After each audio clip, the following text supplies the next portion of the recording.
gumana kayo ng mga activities with your hobby and with the kids. Parang yung ginawa ni Danica, di ba nag-mermaid swim kayo? Oo, sis. Super ni Kayla. Oo, super saya, sis. As in, di ko alam kung ako ba ang si Kayla ang nag-enjoy o mas ako ba? Parang, di ba? Ganda ng pictures nyo. Kailangan sis gawin mo rin yan with Kiona. Pero hindi lang yan mga mommies ha. Marami pa ako i-share sa inyo na recipes. Lalo na yung mga mommies na ayaw mag-meat, di ba? Mag-Lenten season na. So, ituturo ko sa inyo ang meatless sotanghon. Yan, gusto ko yan kasi bawas calories ngayong summer. At saka syempre, no, para naman yung mga outfit na bumagay sa atin, kailangan na natin mag-diet. Kailangan ko yan. Kayo kung ang mga problema nyo, gusto nyo mag-diet, ako problema ko talaga, gusto kong mag-gain ng weight. Kaya alam nyo mag-chocolate overload ako. Uy, grabe! Oo, lalo na nung natikman ko yung Ralph chocolates. Yung minsan Raquel Showa. Sobrang sarap na natikman ko, pero alam nyo kasi ako, basta na-inspire sa story ng buhay niya. Kasi alam nyo, dati pala siyang kasambahay. Oo, mga misis, dati siyang kasambahay. Tapos, naging milyonary na siya ngayon. Yun ang dapat ninyong abangan. Very inspiring talaga. Sobrang nakaka-inspire. Kaya ang ganda kasi at least na-interview natin sila dito sa show natin. So anyway, umpisahan na natin ma-inspire mga mami dito sa Happy Wife, Happy Life! Happy si wifey, happy si mommy, ang kids at baby, pati si hubby. Oh, happy place every day. Happy wife, ang saya-saya. Happy life, ang saya-saya. Happy, happy, happy, a happy morning to you. Happy wife, ang saya-saya. Happy life, ang saya-saya. Happy, happy, happy, a happy morning to you. A happy morning to you.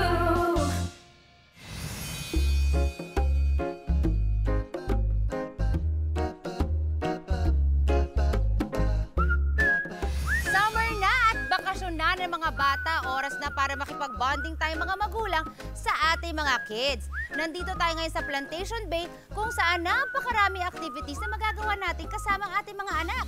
Katulad na lang itong Summer Frolics kung saan maraming booths na tsak mag-e-enjoy kayo at buong pamilya. Kaya kids, are you ready? Let's go! Let's go!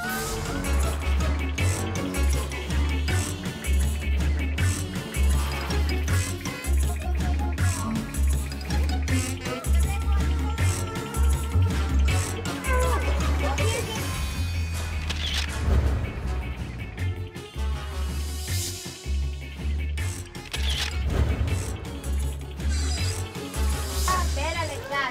You have to shoot the alien, the ball, that was the green one. Ang saya kasi kasama talaga ni Mick and Kayla, yung mga friends talaga nila. So, hindi sila yung na-board. Maganda kasi yung ganun yung mga kids natin na-expose natin to other kids para mas matumiba yung friendships nila, mas maganda yung samahan.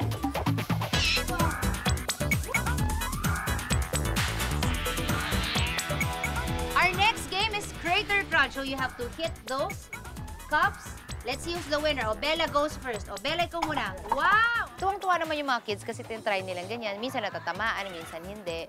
Maganda kasi natututo din sila to take turns. 3! Yay! High five! Woo! Wow! At para sa ating third game, ang UFO toss. So kids, dapat yung ring nandito sa tamang color. Okay? So maganda yan. Makikita natin kung talagang alam na nila ang kanilang mga colors. Okay, go Mick. Medyo nahirapan yung mga bata kasi malayo siya eh. Pero at least na-challenge naman sila na, hindi, sige, kaya ko to. Okay, bato lang ng bato hanggang sa may ma-shoot. Oh, marami pa mga games, kids. Kaya go, laro-laro lang kayo. Go, Mick, go. I'm gonna beat you. Look at this. Maganda rin na yung gano'n na pinakarir ko yung pakikipaglaro sa mga bata. Kasi yun yung maaalala ng mga anak ko na, uy, si Mami game na game, di ba, nung bata tayo. Si Mami hindi siya corny kasama.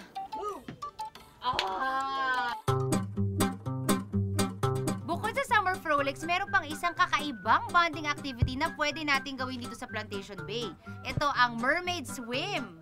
Ano po bang gagawin natin today, ma'am? So, ang gagawin natin today ay kailangan matutunan natin kung saan parte sa katawan natin ang dapat gamitin. So, ito yung gagawin natin. Una, forward yung chest, then hips, butt out, then put our force into our tools. So this is the dance move that we are going to do while we are doing the mermaid swimming lesson. 1, 2, 3, 4, 5, 6, 7. Para masakit sa tiyan, ha?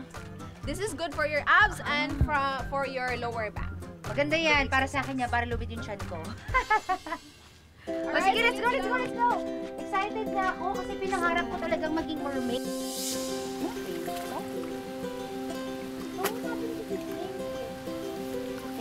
Wow! Kailan you excited? Kailan look at me to do this? Ito na mga mami, susuotin ko na ang aking buntot na sirena. O diba? Dati, pinangarap ko rin yan eh, yung paano ba maging isang mermaid o kaya isang sirena. I'm sure kayo rin. Diba? Naisip-isip nyo rin yun, umami na kayo. Once in your life, pinangarap nyo rin to. Inside. Oh my goodness, so heavy. Ayun, heavy. Nung nagsusuot kami ng fins, I really had fun. Doon pa lang enjoy na ako. Actually, kahit hindi na kami nga lumangoy eh. Kahit nag-picture-picture lang kami, okay na. Sold na ako doon. Kasi, it was like a different kind of bonding activity with my daughter. So, enjoy na enjoy talaga ako. Parang bumalik ako sa pagkabata. Kids! Nandiyan na mga shokoy! Let's go! The shokoy will eat us! Let's go! Kasi nung bata ako, favorite ko talaga yung si Little Mermaid, si Ariel. So, yun na, nung nagsusuot kami ni Kayla nung fins, na by the way, favorite din ni Kayla yung The Little Mermaid, feel na feel talaga namin na pa-swimming-swimming kami dyan. Kayla, do you like it? You like that? Sige nga, go, flip. Flip! Go, let's go! Naku, Kayla, baka gawin na nila tayong kanto na. Let's go!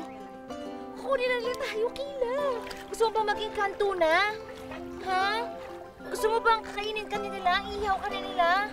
O, bilisan mo na! Go! Halika na! Butt out and Butt flip out. your Oh, tail. flip. Okay. Flip, Kayla, flip. Flip your tail. Okay na, flip. Woo! Woo! Parang ako yung mas nag-e-enjoy. Ba't ganon? Oh. Yung si Kayla, 3 years old pa lang siya. Hindi pa naman siya pwedeng magagaganon. So si Mami, ang kubarir ng paglalangoy. Kinukuha na ako ng sukoy. Wait, Mick, don't move. Nakakatawa kasi si Mick, hinihilan niya yung buntot ko. I'm the shark, ganito, ganyan, whatever. Pero para ako, kinakarir ko naman na hindi, kailangan makaswim akong ganon. Ah, ganyan. O sige, go, Bella. Go.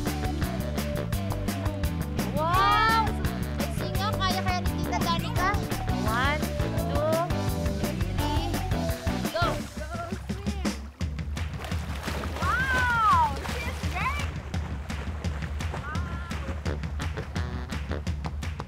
Masakit siya sa abs at saka sa likod. Sabi nga nung girl, di ba, kung gusto mong lumait yung tiyan ko, gumanon ka lang daw ng gumanon. So ako naman, ganun ang ganun. Di ba, baka sakaling lumiit nga yung tiyan ko. Ayan, mga mommies. Kung gusto nyong ma-flatten ang tiyan nyo, maka-mermaid na kayo.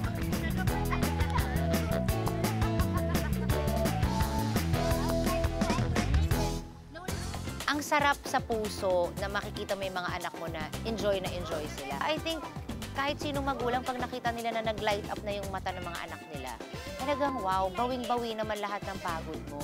Bawi mo lahat ng yung mga pagpapasensya mo sa kakulitan nila. Pag nakita mo na silang sumaya, tumawa, okay ka na. Na-experience ko ang paglalabada, not only paglalabada, of course, naging katulong. At the age of 11, 12 years old, of course, mataramdaman mo talaga. Hirap na, masakit yung likod mo. Grabe, akala ko magtuturo ako dito, yung pala magtatrabaho din pala ako. Happy life, ang saya-saya. Happy life, ang saya-saya. Sarap. Alam niyo bang bukod sa mga pagkaing tatak Cebu tulad ng mga ito, may tsokolate ring proudly Cebu made? Oh yes mga misis, ito ang Ralph Gourmet Chocolate. Ang cacao beans na mula sa taon ng Balamban sa Cebu, pang-international ang dating. At ang nasa likod ng Ralph Gourmet Chocolate, ang tinaguri ang Chocolate Queen ng Cebu. Happy morning mga misis. Ako po si Raquel Chua, isang happy wife, the tableya maker, the president of Ralph Gourmet, and the founder of the Chocolate Chamber. Binisita ko ang Ralph Gourmet Chocolate Boutique ni Ms. Raquel. Dito ay winelcome ako ng kanilang manager na si Ed Pantino. Hey, hindi ka nakatang hindi mapansin because of the chocolate. Welcome to the Chocolate So Chamber. this is the chocolate chamber. Makikita rito ang iba't ibang produktong gawa sa tableya katulad ng cake, cookies, hot chocolate, truffles at ng kanilang bestseller na chocolate pizza na hindi ko pinalagpas na tikman.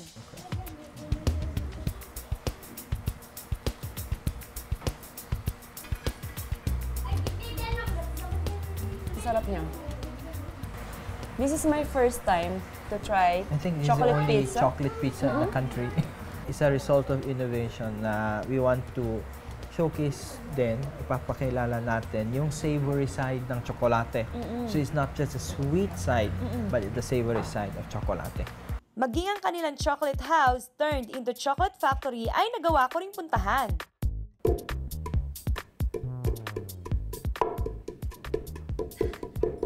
Grabe, akala ko magtuturo ako dito, yung pala magtatrabaho din pala ako. Pero enjoy naman mga misis.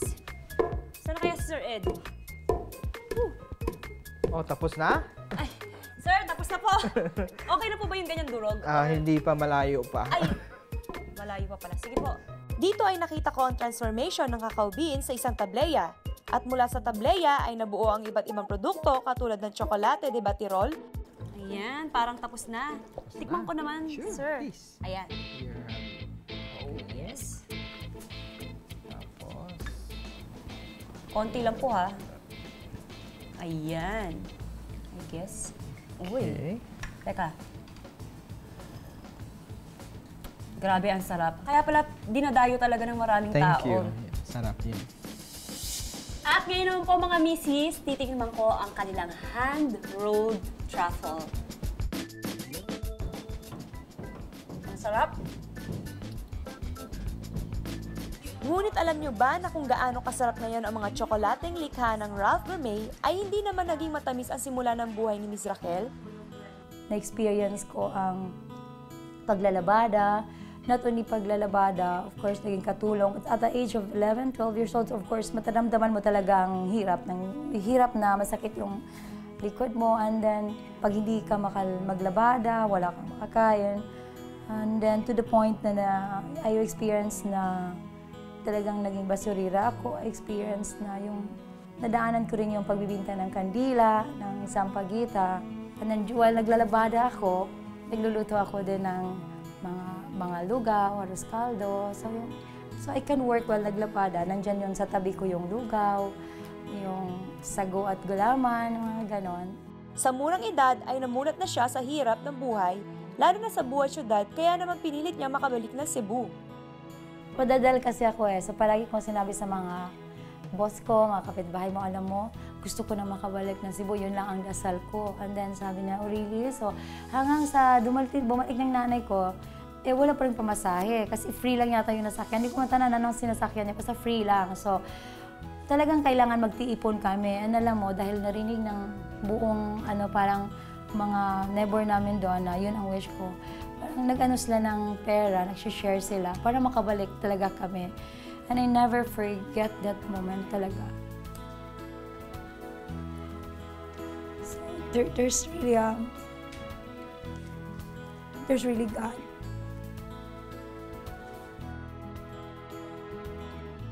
Ngunit hindi pala natatapos sa pagbabalik Cebu ang kanyang paghihirap.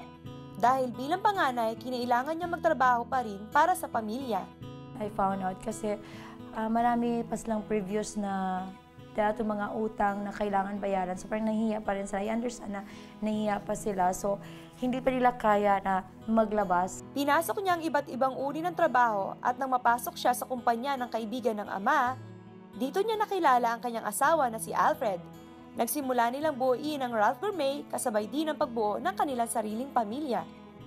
I started a business and then my husband helped me parang more on the machineries. Hindi kasi nadaanan ko yung my grinding. Akala ko kasi walang grinding yung tsokolate. Akala ko pounding lang palagi. It is really a calling kasi because of my husband and my chocolate maker, so tableya maker, naging yung chocolate business ko. Kung dati-rati ay hindi pinapansin ang kanyang tableya, ngayon ay supplier na sila ng iba't ibang hotel sa Maynila at nakatakda na rin itong i-export at makilala sa ibang bansa. Tinagurian nga siyang chocolate queen ng Cebu dahil hindi niya nakakalimutang magbalik-tanaw sa mga taong nasa likod ng kanyang negosyo. Sadyang kamangha-mangha at katakam-takam katulad ng kanyang mga likang tsokolate ang buhay ni Miss Raquel. Mapait man ang umpisa ay nag-uumapaw naman sa tamis ng tagumpay ang kanyang buhay ngayon. Isang happy wife, isang happy mom, isang successful businesswoman, ang tinaguriang chocolate queen ng Cebu. Maraming mga Katoliko dito sa Pilipinas ang umiiwas sa pagkain ng karne kapag Lenten season. Kadalasan yan, tuwing Friday, hindi na sila kakain ng karne. Isa dito ay si Mommy Ava. Ayan, Mommy Ava, tuturuan ko na kayo ngayon ng bagong recipe, ang ating meatless sotanghon. Ako po si Eva Duques, 51 years old, nakatira sa Caloocan City. Bilang Katoliko po, naniniwala ako sa Lenten season. Nagpo-pray ako, nag-church, at nagpa-fasting. Umiiwas ako sa karne tuwing Friday. Tapos ang hinahanda ko ay fish at vegetables. Paulit-ulit ko pong niluluto. Ngayon po, nag-iisip ako kung ano yung may handa ko para makaiwas po ako sa karne. Maraming mga Katoliko dito sa Pilipinas ang umiiwas sa pagkain ng karne kapag Lenten season. Kadalasan yan, tuwing Friday, hindi na sila kakain ng karne. Isa dito ay si Mommy Ava. Kaya ngayon, tuturuan natin siya ng isang recipe na magagamit niya para masustain yung kanyang practice na pag-iwas sa pagkain ng karne. Ayan, Mommy Ava, tuturuan ko na kayo ngayon ng bagong recipe, ang ating meatless sotanghon. Itong ating mga kakailanganin, pechay bagyo, sotanghon, sibuyas, at suwete oil, pamintang durog, carrots, bawang, tubig, and Knorr chicken cubes. So, Mami, yan. Umpisa na natin. O, yan, Mami, lagay na natin ating bawang.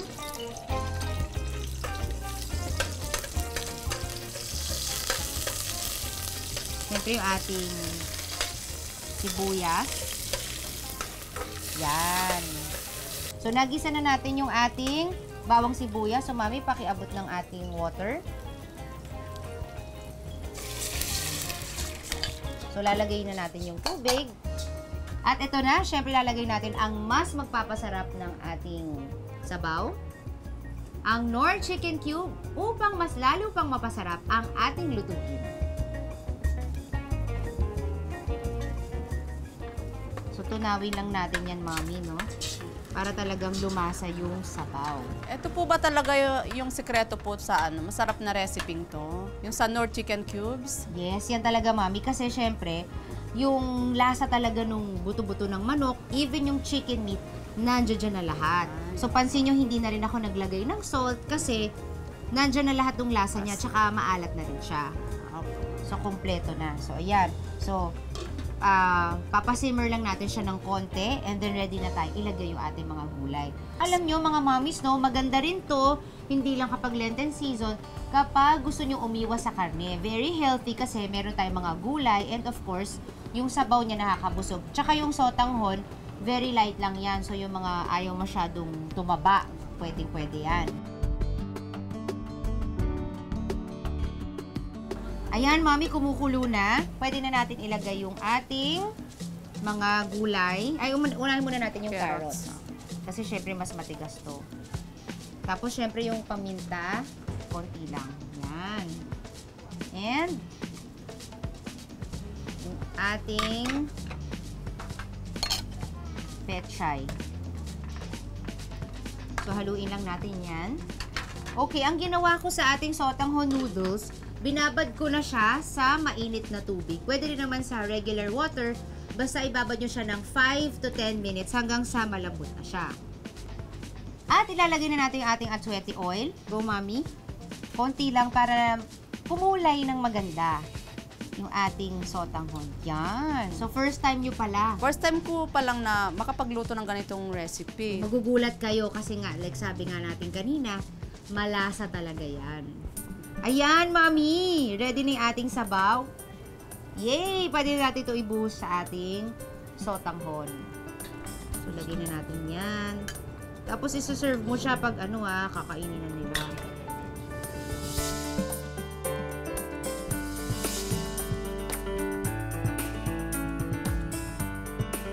Ayan, Mami. Tikman mo na.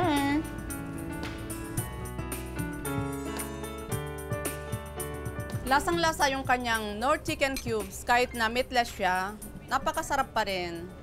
Tsaka yung sabaw niya, di ba? Talagang malalasahan mo talaga na malinamnam siya. Iba talaga ang lutong nanay, maaasahan sa kahit anumang pagkakataon.